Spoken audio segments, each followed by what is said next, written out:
Boa noite, povo de Curitiba.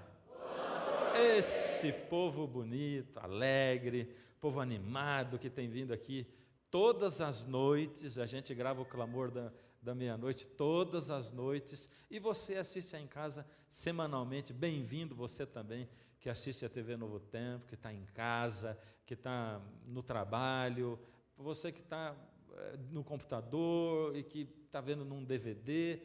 Bem-vindo você, todos, para nós estudarmos mais uma vez o assunto do Armagedon. Uau, quanta coisa importante a gente vai aprendendo, né? A gente vai se desenvolvendo assim, entendendo as coisas, e hoje nós vamos dar mais um passo no conhecimento do Armagedon. E vamos continuar na leitura da Bíblia então. João diz, e agora nós vamos ver só na história, em quadrinho, para ficar melhor para você entender. Vi emergir do mar uma besta que tinha 10 chifres e 7 cabeças. Sobre os chifres, 10 diademas. O que são diademas? Coroas. 10 coroas. E sobre as cabeças, nomes de blasfêmia. A besta que vi era semelhante a leopardo, com pés como de urso e boca como de leão. Olha ela aí, dá uma olhada. Estranha, não é? Existe algum animal desse jeito aqui? Não existe. Então é por isso que ela é chamada de uma besta, porque não é um animal. Ela tinha partes de animais. Que animais? Parte de quê? Leopardo, urso, leão.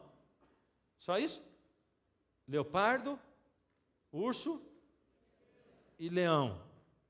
A besta que veio era semelhante a leopardo, pés de urso e boca de leão. Deu-lhe o dragão o seu poder, o seu trono e grande autoridade. Então, a Bíblia está dizendo que Satanás daria grande autoridade para essa besta que surgiria. Agora vamos lá. Então vi uma das suas cabeças como que golpeada de morte, mas a ferida mortal foi curada. Em seguida, toda a terra se maravilhou, seguindo a besta. E adoraram o dragão, porque deu a sua autoridade à besta. Também adoraram a besta, dizendo: quem é semelhante à besta? Quem pode pelejar contra ela? Foi-lhe dada uma boca que proferia arrogância e proferia blasfêmias, e autoridade para agir 42 meses. E abriu a boca em blasfêmias contra Deus, para lhe difamar o nome e difamar o tabernáculo.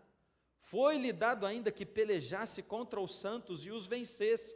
Deu-se-lhe ainda autoridade sobre cada tribo, povo, língua e nação. E adorá-la-ão todos os que habitam sobre a terra, aqueles cujos nomes não foram escritos no livro da vida do Cordeiro, que foi morto desde a fundação do mundo.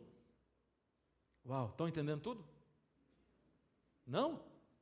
Sim ou não? Sim. Vocês estão entendendo tudo? Vocês estão entendendo o que eu disse, mas estão entendendo o significado?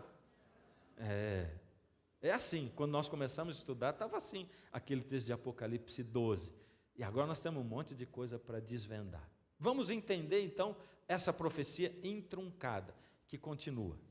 Primeiro, vi emergir do mar uma besta que tinha 10 chifres e 7 cabeças, e sobre os chifres 10 diademas, e sobre as cabeças nomes de blasfêmia. A besta que vi era semelhante ao leopardo, com pés de urso e boca como? De leão. Quem é essa besta? Vamos lá. Primeiro, no nosso dicionário profético, besta é uma fera, um animal diferente. Você vai ver em textos da Bíblia, como Daniel, que a gente vai estudar um pedacinho hoje, que quando Deus fala em profecia, ele usa animais. E ele cita um animal, cita outro animal, mas nesse caso não é um animal específico, porque é um animal muito misturado, tem partes. Então, qual é o nome que se dá para esse animal? Diz, é uma besta fera, é um animal. Que sempre na Bíblia, quando fala de animal, representa um reino, um poder reinante, um reino. Por que eu estou dizendo isso? Vamos olhar. Qual é a chave para a gente desvendar o Apocalipse e para a gente entender o Apocalipse? É o livro de Daniel. E nós vamos diretamente para Daniel 7. Por que nós vamos para Daniel 7? Presta atenção e você vai entender rapidinho. Lá em Daniel, que viveu 600 anos antes de Cristo, teve uma visão. E olha a visão. Daniel viveu 700 anos antes de João, que escreveu o Apocalipse. E olha a visão que Daniel teve. Eu estava olhando durante a minha visão da noite, e eis que os 4 ventos do céu agitavam o mar grande. 4 animais grandes. Você já viu alguma coisa que tenha a ver com a profecia daquela besta? Alguma coisa ou não? Opa, comecei a ouvir o quê? O mar grande. Ah, aquela besta estranha lá veio da onde mesmo? Do mar. E Daniel está vendo, essa aqui veio do mar também. Não existe coincidência na Bíblia. Existe o planejamento de Deus. 4 animais grandes, diferentes, uns dos outros, subiam do mar. Que animais vão aparecer agora aqui? O primeiro era como leão, e tinha asas de águia. Enquanto eu olhava, foram-lhe arrancadas as asas, foi levantado da terra, posto em 2 pés, como homem, e lhe foi dada mente de homem. Opa, tem mais alguma coisa a ver com aquela besta lá ou não? O quê? O leão, o mar, e agora o leão. Que mais? Continuei olhando, e eis aqui o segundo animal, semelhante a um urso, o qual se levantou sobre um dos seus lados. Na boca, entre os dentes, trazia 3 costelas, e lhe diziam: levanta-te, devora muita carne. Opa, mais alguma coisa a ver com aquela profecia da besta? O urso. Que mais? Depois disso, continuei olhando, e eis aqui outro, semelhante a um leopardo, e tinha nas costas 4 asas de ave. Tinha também este animal 4 cabeças, e foi-lhe dado domínio. E agora, tem mais alguma coisa a ver ou não? O leopardo. Depois disso, eu continuava olhando nas visões da noite, e eis aqui o 4º animal terrível, espantoso, sobremodo forte, o qual tinha grandes dentes de ferro. Ele devorava e fazia em pedaços, e pisava aos pés o que sobrepujava. Era diferente de todos os animais que apareceram antes dele, e tinha 10 chifres. Uau! Olha aqui, essa visão tem muita coisa a ver com aquela visão do Apocalipse. Tem ou não tem? Está explicado, pronto, entenderam? Não? Que coisa, eu estava olhando para o que tinha feito e eu pensei assim, puxa, para explicar uma coisa difícil, eu mostrei uma outra coisa difícil e não ficou nada explicado.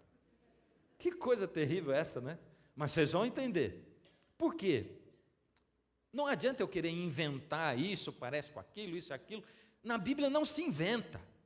Deus deixou na Bíblia explicado para a gente entender. Então, nós temos que ir para alguma parte da Bíblia onde Deus explicou essas coisas. Porque se eu não for para uma parte onde Ele explicou, eu não vou conseguir entender. Por isso a gente tem que voltar um pouco em Daniel. E a gente tem que ir para uma outra profecia em Daniel, que é Daniel no capítulo 2. Essa profecia é uma profecia maravilhosa, onde Deus dá os símbolos e Ele explica detalhe por detalhe tudo o que aquilo significa. Ela é maravilhosa. E nessa série, para quem está assistindo em casa, já estudou essa profecia, mas você que está aqui ainda não. E eu tenho que traçar um paralelo para a gente poder avançar no nosso estudo.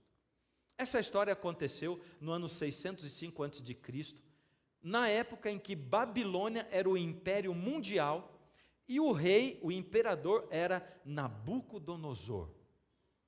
Esse rei, ele era um rei muito feroz, muito forte, muito poderoso. Construiu o império de Babilônia, que era um império riquíssimo. Babilônia era muito moderna, tinha a Universidade de Babilônia, os Jardins Suspensos. Eles eram muito avançados na arquitetura, 600 anos antes de Cristo. Nabucodonosor tinha uma estratégia de guerra onde ele conquistava os países, trazia os príncipes daqueles países e criava no palácio de Babilônia, alimentava na mesa do rei, colocava para estudar na Universidade de Babilônia. Babilônia também era a capital da cultura, da música, do show business. Babilônia era isso. E Babilônia era a capital das artes também. E Nabucodonosor tratava essas pessoas bem, devolvia para os países delas, para eles serem vassalos de Babilônia. Ou seja, ele fazia amizade com eles e dizia: agora você vai lá e me obedece naquilo que eu quero. Era assim que Nabucodonosor fazia. Nabucodonosor foi, conquistou Israel, trouxe cativos para a Babilônia, príncipes de Israel, entre eles Daniel e 3 amigos deles. Naquela época, numa noite, o rei Nabucodonosor deitou e sonhou. Agora, eu queria que você contemporizasse um pouquinho. Olha o sofrimento de Daniel. Daniel perdeu tudo, perdeu a casa, perdeu o país, foi levado prisioneiro de guerra. Se Daniel fosse uma pessoa comum, normal, que não acredita em Deus, ou aqueles que acham que acreditam em Deus, quando tudo aconteceu, que ele foi levado como escravo, cativo para a Babilônia, Daniel já teria amaldiçoado Deus. Mas Daniel conhecia Deus, e ele sabia que a gente vive no grande conflito entre o bem e o mal, e que de vez em quando uma bomba cai perto da gente, uma granada, e que muitas vezes a gente se fere no grande conflito do bem e do mal. Por isso Daniel não abandonou a Deus, e Daniel permaneceu firme ao lado de Deus, porque ele sabia que Deus guia tudo. O que Daniel não sabia era o tanto que Deus iria usá-lo. Porque quando a gente é fiel a Deus, quando a gente se entrega a Deus, quando a gente põe a vida na mão de Deus, quando a gente se coloca ao dispor de Deus e deixa que Deus cuide da nossa vida, da nossa família, do nosso emprego, quando a gente se põe a estudar a palavra de Deus e a ter uma intimidade com Deus, a gente sabe que Deus está dirigindo tudo e Ele pode nos usar. Usar para quê? Para resgatar pessoas para o reino de Deus, para resgatar pessoas, porque o maior tesouro que existe nesse mundo são as pessoas, os seres humanos, e Deus trabalha pelas pessoas. Então, enquanto Daniel estava cativo, mal imaginava ele que o rei Nabucodonosor, numa noite, ia deitar, ia ter um sonho, e ele sonhou com essa estátua. Mas Nabucodonosor era místico, e o Nabucodonosor ficou desesperado com aquele sonho, ele ficou preocupado com aquele sonho.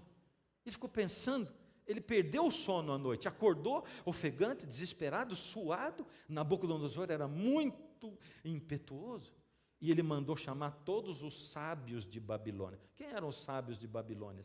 Todos os religiosos dos países que ele conquistou. Ele era o imperador do mundo.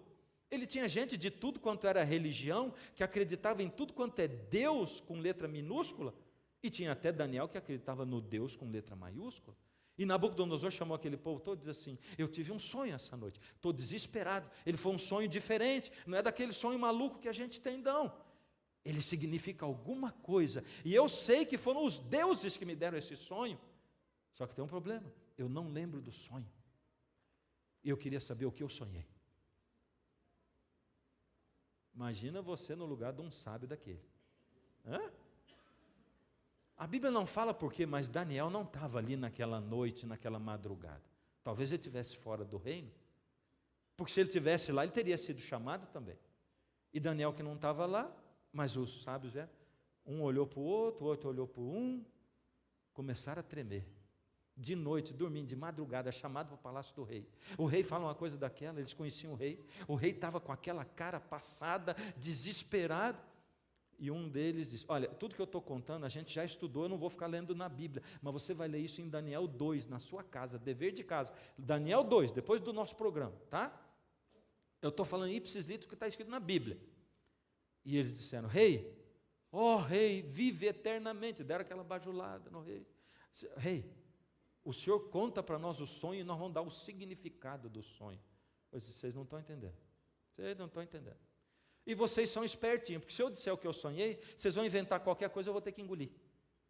Então vocês têm que me dizer o que eu sonhei. Vocês não dizem que vocês têm contato com os deuses aí? Me diz o que eu sonhei. Aí eu vou acreditar que o significado que vocês estão dando é certo.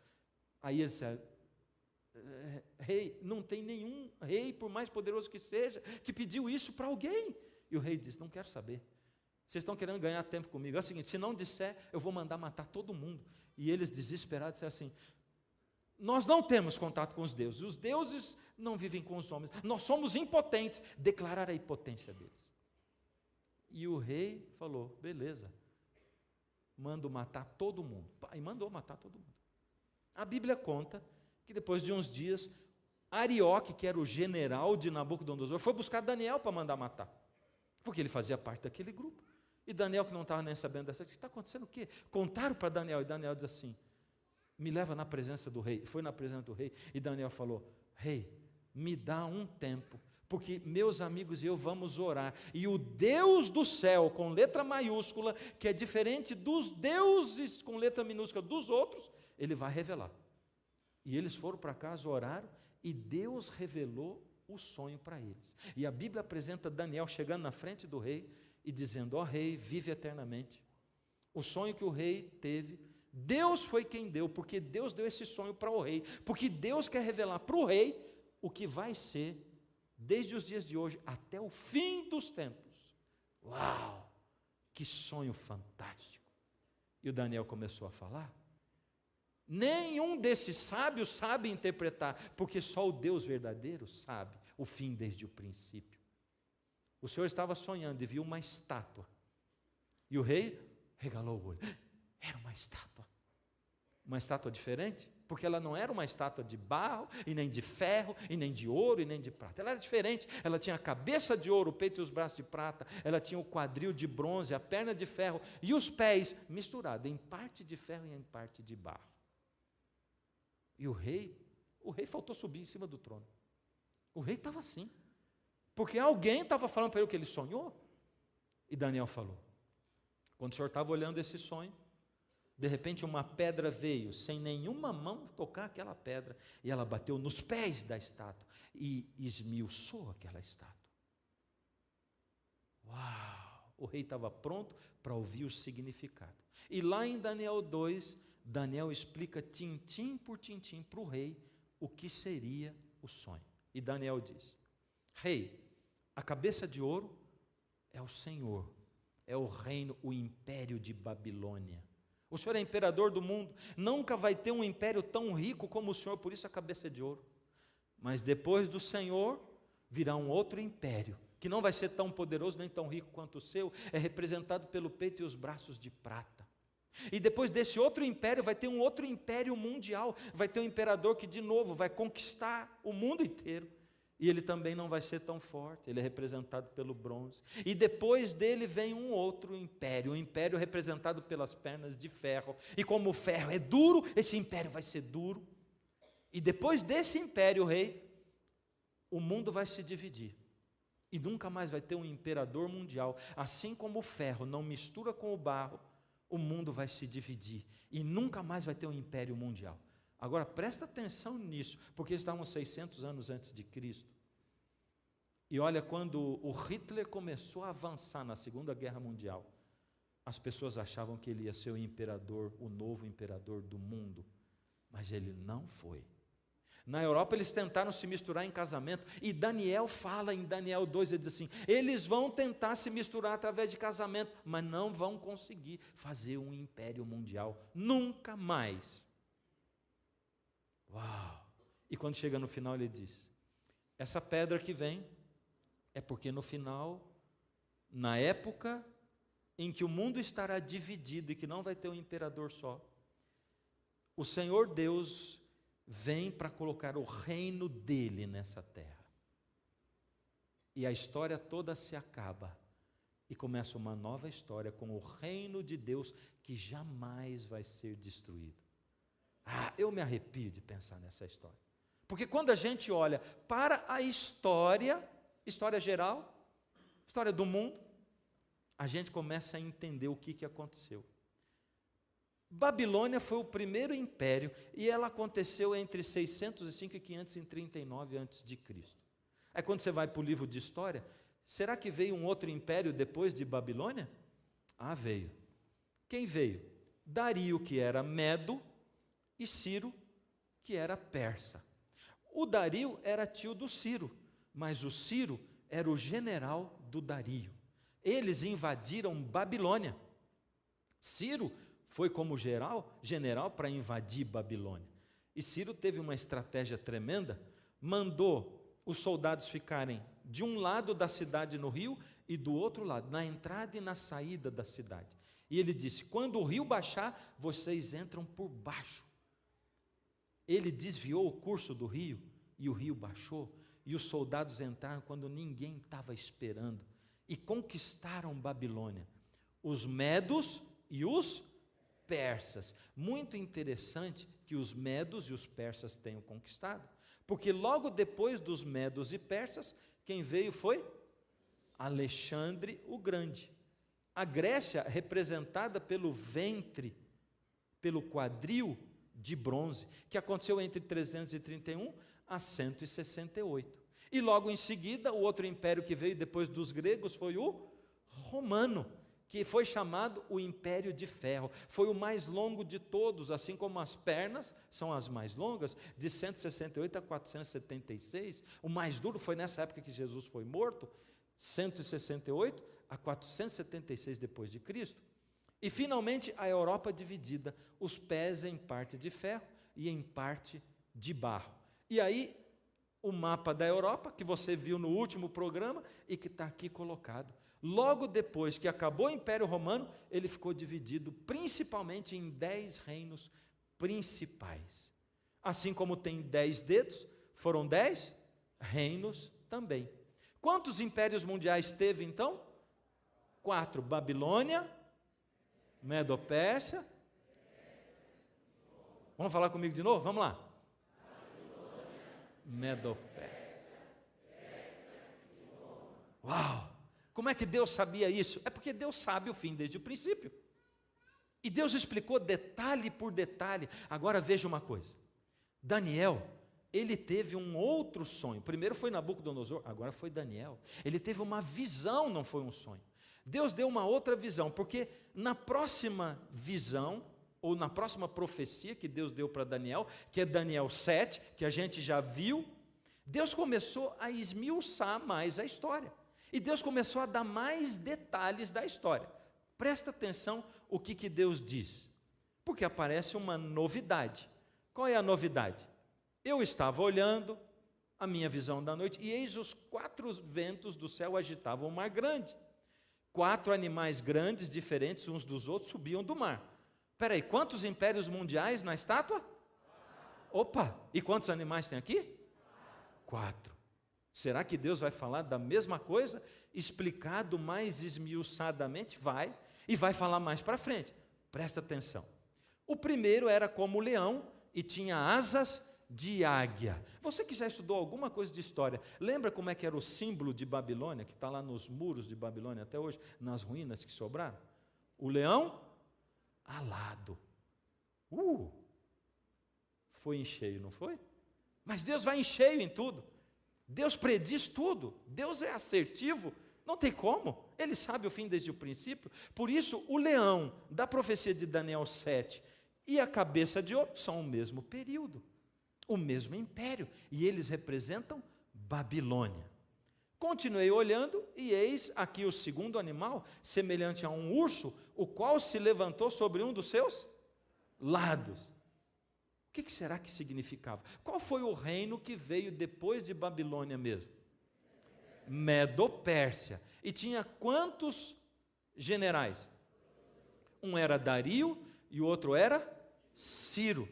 Só que loguinho Dario saiu de cena e quem dominou foi Ciro. Por isso ele se levantou sobre um dos 2 lados, porque embora ele fosse um reino conjugado, um dos reinos assumiu e foi mais forte do que o outro. Então os persas foram os que dominaram, porque Dario morreu logo. Na boca, entre os dentes, trazia 3 costelas. E lhe diziam: levanta-te, devora muita carne. Quando a gente olha para a história, a gente vê que Ciro conquistou 3 províncias grandes: Egito, Babilônia e a Lídia, para ele poder se tornar o imperador do mundo.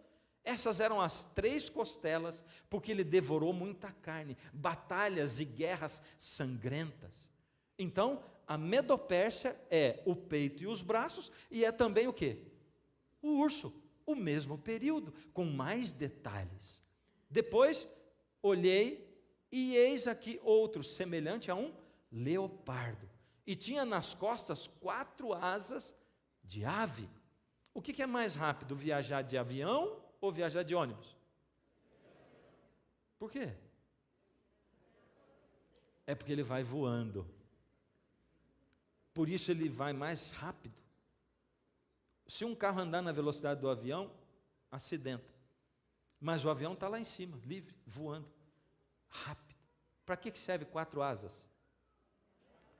Se as asas do leão significavam que Nabucodonosor conquistou logo o império dele, esse imperador que veio agora, com 4 asas, deve ter conquistado muito mais rápido. E quem foi o imperador do Império Grego? Alexandre o Grande, que com 25 anos de idade era imperador do mundo. Uau! As 4 asas do leopardo. Tinha também esse animal 4 cabeças e foi-lhe dado domínio. Por que 4 cabeças? É porque Alexandre o Grande morreu logo. Ele morreu novo ainda. E o reino dele, a história conta que foi dividido entre 4 dos seus generais: Cassandro, Seleuco, Lisímaco e Ptolomeu. Isso é livro de história. Você com certeza já estudou isso aqui. Só que a Bíblia tinha dito 600 anos antes de Cristo, por isso aquele leopardo e os quadris representam o mesmo período que são o quê? A Grécia. Depois disso eu continuava olhando nas visões da noite, e eis aqui o 4º animal terrível, espantoso, sobremodo forte, o qual tinha grandes dentes de ferro. E lá na estátua, as pernas eram de quê? De ferro. Ele devorava e fazia em pedaços e pisava aos pés o que sobrepujava. Era diferente de todos os animais que apareceram antes dele e tinha 10 chifres. Quantos dedos tinha o pé da estátua? Tinha 10. Por isso, os 10 dedos, os 10 chifres. Perna de ferro é esse animal. Representa o Império Romano. E agora nós vemos aqui embaixo os chifres dele, a Europa dividida. O animal era o Império Romano, com os dentes de ferro, e os 10 chifres dele, os pés de ferro da estátua, os dedos de ferro, os pés de parte de ferro e de barro, com os 10 dedos. Dá para entender certinho isso aqui? Dá para entender, está bem claro. A Bíblia esclarece. É só a gente ler a Bíblia e deixar ela. Porém, apareceu uma novidade. Qual foi a novidade que apareceu? Daniel 7:8. Estando eu a observar os chifres, eis que dentre eles subiu outro pequeno, diante do qual 3 dos primeiros chifres foram arrancados. Olha um chifrinho no meio, simpático esse chifrinho, não é? Olha que alegrinho ele. Mas está aí o chifre. Não era para ele ser tão alegre assim, mas ele está alegre. Eu acho que é o dia hoje, ele está feliz. O sol apareceu em Curitiba, ele está assim. E eis que neste chifre havia olhos como os de homem e uma boca que falava com insolência. Ele está com cara de insolência? Não está, mas tudo bem, é só o desenho. Então ele falava com insolência. Quem é esse chifre pequeno? Esse chifre pequeno é a mesma besta de Apocalipse 13. Porque Deus lá no Apocalipse 12, ele conta a história da igreja toda. E ali já passou Babilônia. Lembra que o dragão tinha 7 cabeças? Os impérios que perseguiram o povo de Deus. E ali no meio está Babilônia, Medopérsia e Grécia. Todos eles estão ali. Até Roma. Na época de Roma foi quando Satanás veio para devorar Jesus, porque Jesus ia nascer. Lembra disso? Está ali na Bíblia, na palavra de Deus. Então, a visão de João parou ali, em Roma.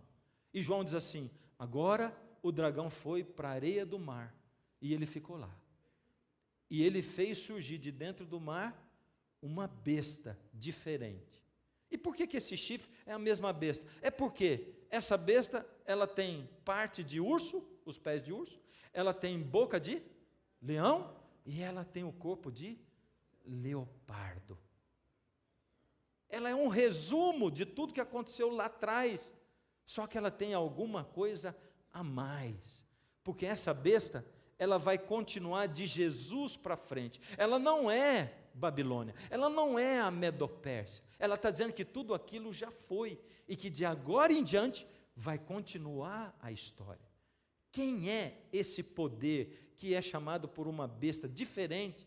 Porque ele não é um urso, ele não é um leão e não é um leopardo, mas é uma mistura disso tudo. Quem é? E quem é esse chifre que sobe na cabeça? Porque eles são da mesma época. Assim que Jesus foi levado para o céu, apareceu essa besta. Assim que os 10 reinos se formam, a divisão dos 10 reinos, porque Roma tinha acabado como império, se formam. Ali no meio surge um chifre pequeno. É a mesma época. Os dois estão no mesmo tempo e um é continuação do outro. Quem é ele? Amanhã.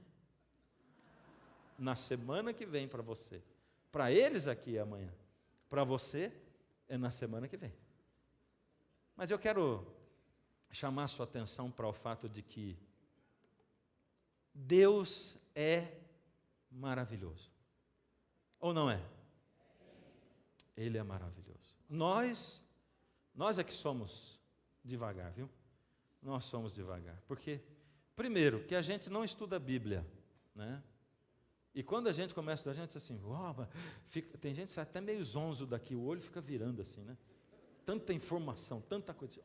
Peraí, vai devagar, vai mais devagar. E eu procuro ir devagar. E sabe, talvez você aqui, ou você em casa, pense, puxa, mas volta atrás e volta. Eu tenho que procurar ser o mais didático possível.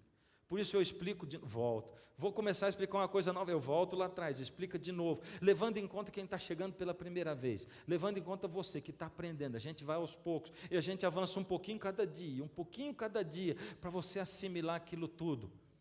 Porque isso aqui, mais do que sermão, é uma aula de história, aula de profecia. Mas eu sempre tenho dito assim, quando você acaba de estudar um negócio, e eu sei que a mente pós-moderna, a primeira coisa que a pessoa pensa assim, mas isso que ele está falando aí, pega um pedaço daqui, pega um pedaço ali, sabe o que eles estão fazendo? Pega isso aí e junta do jeito que eles querem. Mas você vê que tem uma lógica. Primeiro que Daniel é um livro profético. Segundo que as coisas se ligam, Deus simplesmente diz assim, eu já tinha dado em Daniel a história desde Babilônia até o Império Romano, agora com João, e João estava vivendo no Império Romano. Daniel, que teve a visão de Babilônia, ele vivia no Império Babilônico. Agora Deus pega a João, que vive no Império Romano, e diz, agora, em que o Império Romano está subjugando, em que o Império Romano está aqui como império, eu vou mostrar para você o que vai ser daqui para frente. E você vai entender o que vai acontecer daqui para frente. Então, Deus começa a descrever, do próximo programa em diante, o que aconteceria dentro, com a igreja dele, e como o inimigo iria atacar a sua igreja. Porque a história do grande conflito é sempre o povo de Deus, que é o remanescente, sendo atacado pelo inimigo, o dragão, através de poderes políticos e religiosos, e o dragão sempre agindo através de força física e engano, mistura do certo com o errado. Agora veja, a Bíblia ela serve para a gente estudar, para a gente conhecer. Por isso Jesus disse, e conhecereis a verdade, e a verdade vos libertará. Porque a verdade liberta. Quando eu começo a conhecer, e eu vou te dizer assim, se alguém tem dúvida de que a Bíblia seja a palavra de Deus, depois de estudar essas profecias, não tem mais dúvida. Principalmente porque daqui para frente, você vai começar a ver o que está acontecendo hoje. Porque nós vamos chegar no hoje. Agora eu quero dizer um negócio para você. Não se choque com aquilo que Deus vai falar sobre hoje. Porque Deus não vai trazer você aqui e não vai acessar você em casa para passar a mão na sua cabeça. Deus vai trazer você na presença dEle para dizer a verdade. Por isso é a palavra da verdade. E é por isso que Deus diz assim, nos últimos dias o amor de quase todos se esfriará. Os homens serão egoístas, os homens serão avarentos, os homens serão gananciosos, eles vão amar muito mais os prazeres do que Deus. nós vivemos nos últimos dias. É lógico que isso aconteceu sempre, em todos os tempos, com o coração humano, mas agora em proporções muito, muito, muito maiores. É só a gente olhar para as crianças e o desenvolvimento delas. Assusta, não assusta? Não assusta que menininhas de 10, 11 anos menstruem hoje? Não assusta? Não assuste que o seu filho, sua filha, de 9, de 5, 4 anos, faça perguntas para você a respeito de sexo, que você fica pensando, de onde ele tirou isso? Não assusta? Nós nunca vivemos, o ser humano nunca foi exposto a tanta informação ao mesmo tempo. E a gente nem sabe direito as consequências disso. As pessoas, elas precisavam estar ligadas em Deus. E eu quero terminar hoje chamando a atenção para um texto bíblico. Nem sempre dá, porque a gente tem muita informação, tudo vem da Bíblia, os textos estão ali, mas eu gosto muito de abrir a Bíblia. Eu quero abrir a Bíblia com você em João capítulo 15. Abre a sua Bíblia. Abre. Talvez você tenha a sua Bíblia no celular. Então abra seu celular em João capítulo 15. Jesus diz assim, aqui Jesus está dizendo como é que Ele quer se relacionar com você. Eu sou a videira, meu Pai é o agricultor. Todo ramo que estando em mim não der fruto, Ele o corta. E todo o que dá fruto, limpa, para que produza mais frutos ainda. Vós já estáis limpos pela palavra que vos tenho falado. Permanecei em mim e eu permanecerei em vós.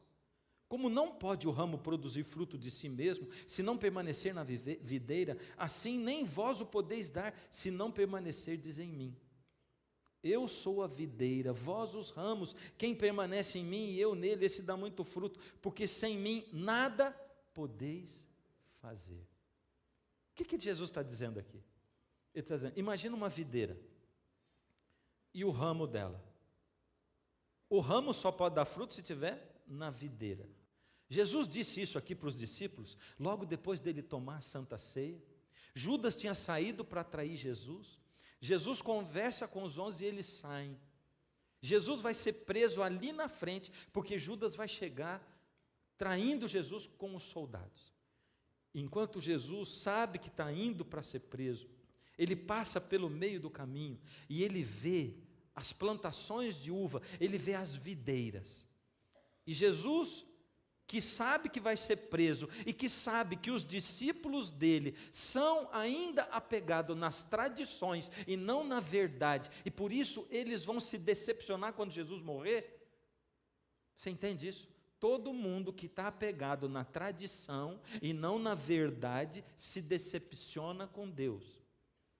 A tradição é aquilo que você aprendeu do seu pai, da sua mãe, do pastor da tua igreja, do teu padre, do teu guru. Isso é a tradição. A verdade é o que está na Bíblia. Toda vez que você der mais valor à tradição do que à verdade, você vai se decepcionar com Deus. Você tem que ir pelo que a Bíblia fala. E Jesus já tinha dito para eles, eu vou ser preso, eu vou morrer e eu vou ressuscitar no terceiro dia. Mas eles não entendiam. Por que eles não entendiam? Porque a gente só quer entender o que a gente quer entender. Você consegue captar isso? Você fixa tanto a tua atenção que você diz assim, eu vou casar com aquele camarada. Mas você briga o tempo todo com ele. Está todo mundo dizendo que não dá certo. Vocês não conseguem se dar bem. Mas você diz, eu quero casar com ele. Aí desmancha tudo. E você chora e fica a ponto de se matar. E você não sabe que o que está acontecendo para você é uma bênção. É uma bênção. Mas você quer aquilo, porque você botou na tua cabeça. E como é difícil para o ser humano deixar Deus dirigir as coisas. Ora, se Deus sabe o fim desde o princípio, Ele conhece a história do mundo, Ele não sabe o que é melhor para a minha vida. Por misericórdia. Aí Jesus está dizendo assim, para você conseguir sobreviver nesse mundo, na guerra entre o bem e o mal, você precisa estar apegado comigo. Como? Ligado em mim, como a videira. Ele olhou para os discípulos e disse, eu vou ensinar para eles uma coisa que é para a eternidade.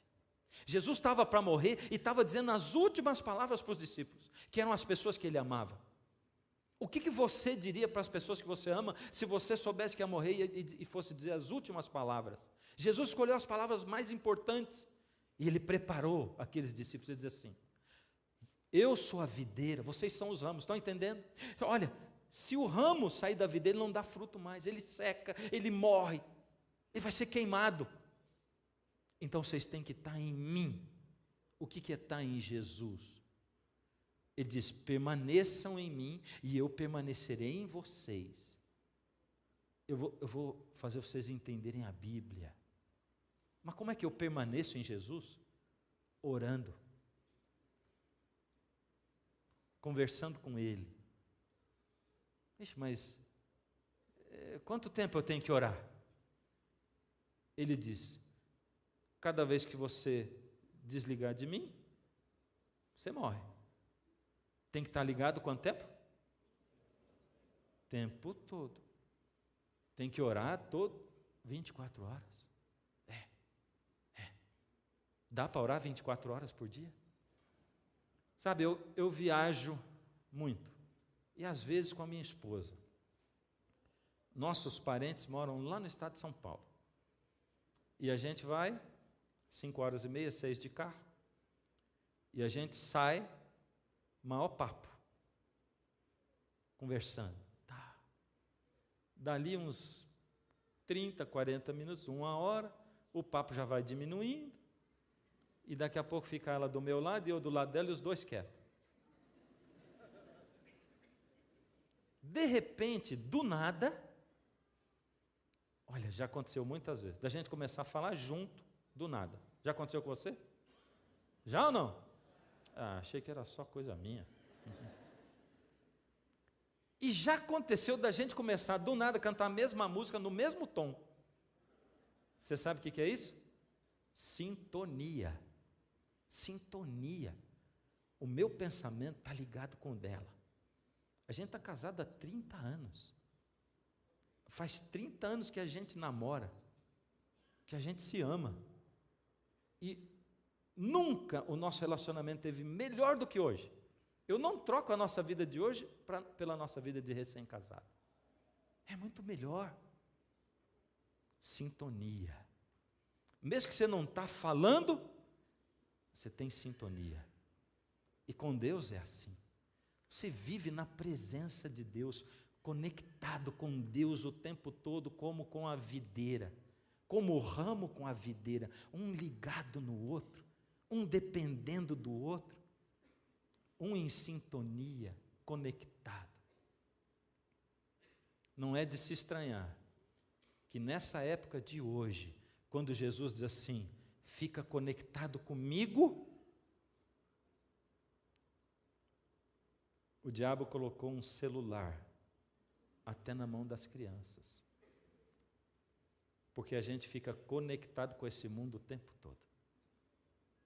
Você entende? Eu não estou dizendo que o celular é do diabo, não, mas eu estou dizendo para você que se a sua prioridade não for ficar conectado com Jesus,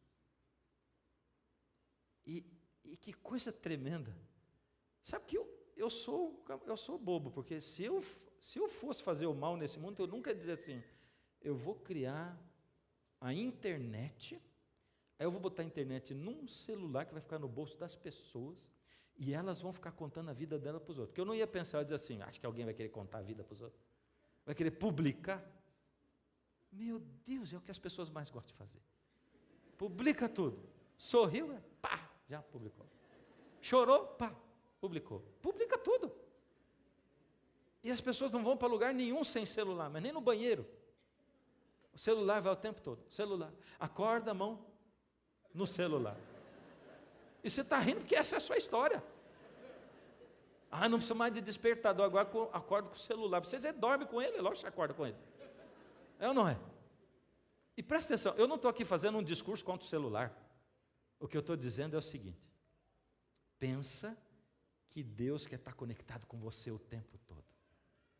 e que teu pensamento tem que estar em Deus, e você tem que lembrar que você está vivendo na presença de Deus, e que esse Deus poderoso que rege o universo, rege a sua vida e rege as outras vidas, e que esse Deus conduz você, e que quando você ora para Ele, Ele está presente ali, e que quando você recorre a Ele, Ele está escutando a sua oração, e que quando você fica com os olhos e os ouvidos abertos, Ele interage com você, Ele sugere o que você deve fazer. Isso não quer dizer que tudo vai dar do jeito que você imaginou na sua vida, não. Isso quer dizer que vai dar tudo do jeito que Deus imaginou na sua vida, e você vai ficar feliz da vida com isso. É isso. E Ele está dizendo, quando você desconectar de mim, lembra uma coisa, sem mim, nada podeis fazer. Está tentando consertar seu casamento sozinho? Sem mim, nada podeis fazer. Está tentando fazer os planos para o futuro sozinho? Pediu a opinião de Deus? Eu não vou pedir, vai que a opinião dele é diferente da minha, né? Sem mim, nada podeis fazer. Quando você não pede opinião para Deus, você diz assim, Deus, faz o seguinte, faz tanto tempo que eu estou aqui no banco do carona, me deixa dirigir um pouquinho o carrinho da minha vida, deixa. E Deus deixa, sabe? E tem muita gente se estupiando porque está no volante, está dirigindo, e Jesus está lá. E sabe, quando Jesus ainda diz assim, lombadas, diz, estou vendo. Falando por quê? Porque Ele quer falar com a gente manda Ele ficar quieto, porque a gente quer dirigir a vida. Deixa Deus ser Deus na sua vida. Deixa esse Deus que conhece o fim desde o princípio ser Deus na sua vida. E quando Ele falar para você a verdade, escuta. E lembra que você não pode viver desconectado dEle. Você é capaz de fazer coisas. E sabe, tem gente que diz assim, eu nunca fui em igreja, mas eu sou uma pessoa feliz. Eu sou. Eu até acredito que você pode viver desconectado de Deus, feliz nesse mundo.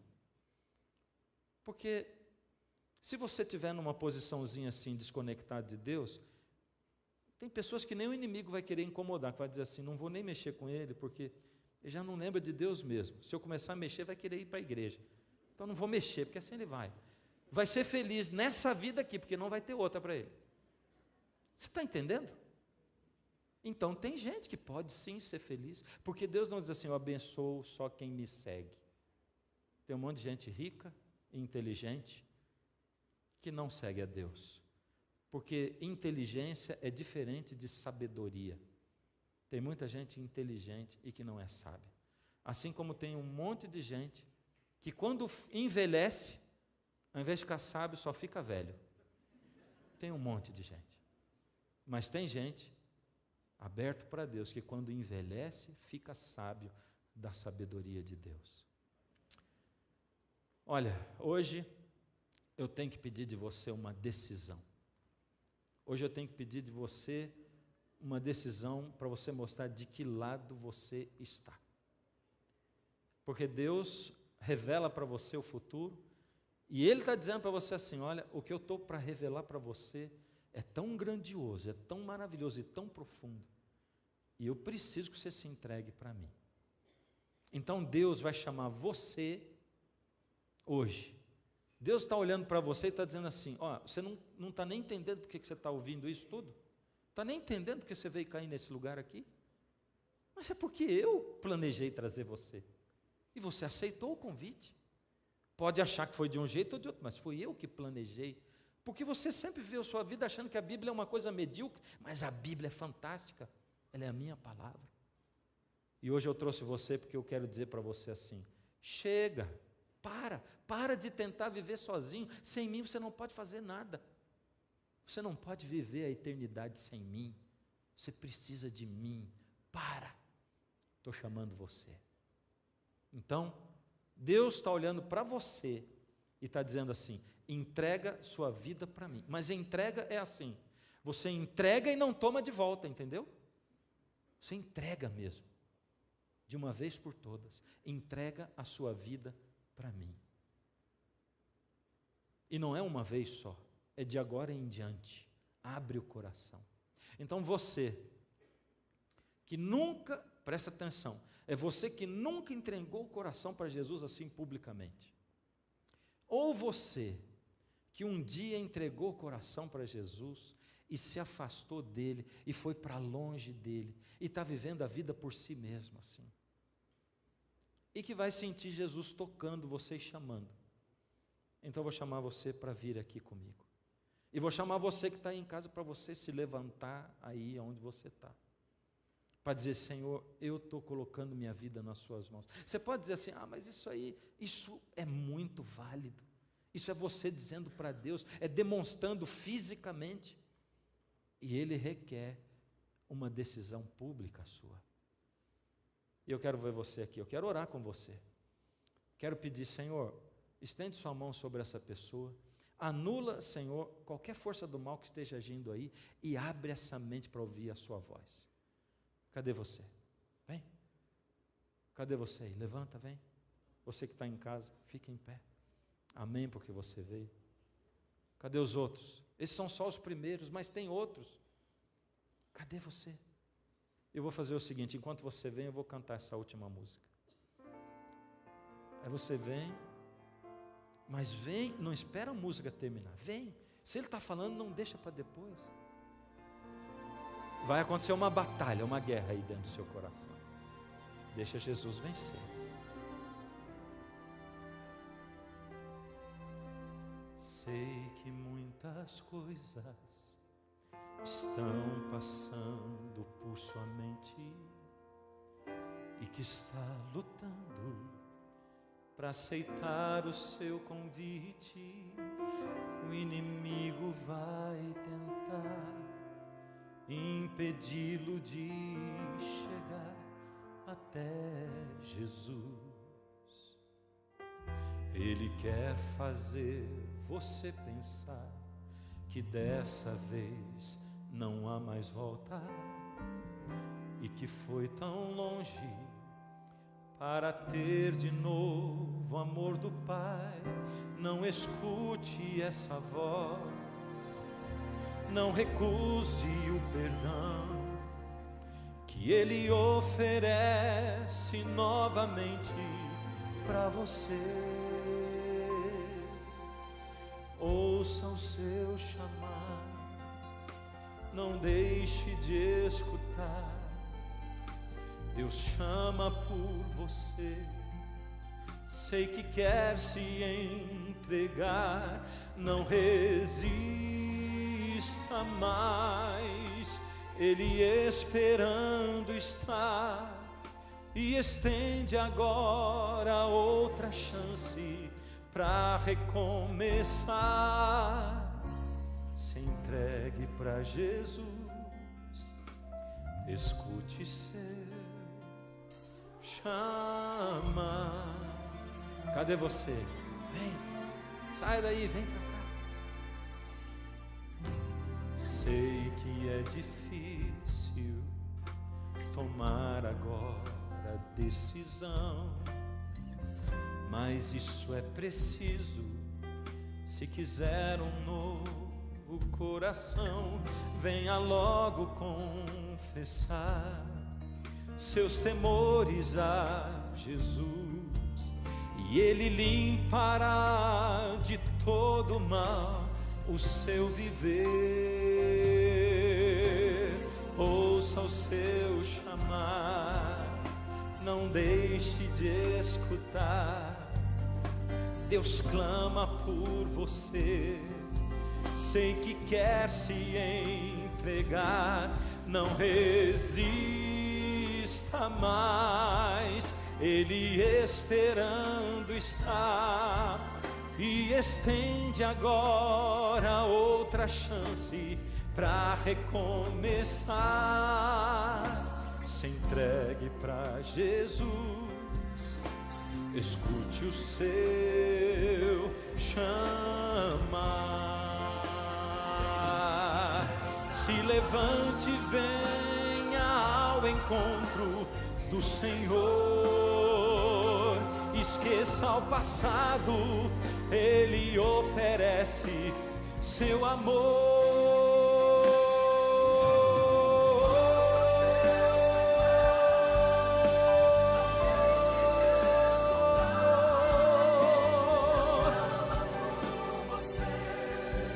sei que quer se entregar.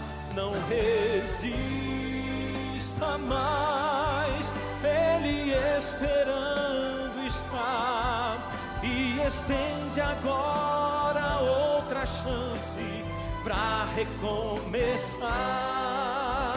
Se entregue para Jesus, escute o seu chamar. Ainda dá tempo de chegar. Se entregue para Jesus, escute o seu chamar.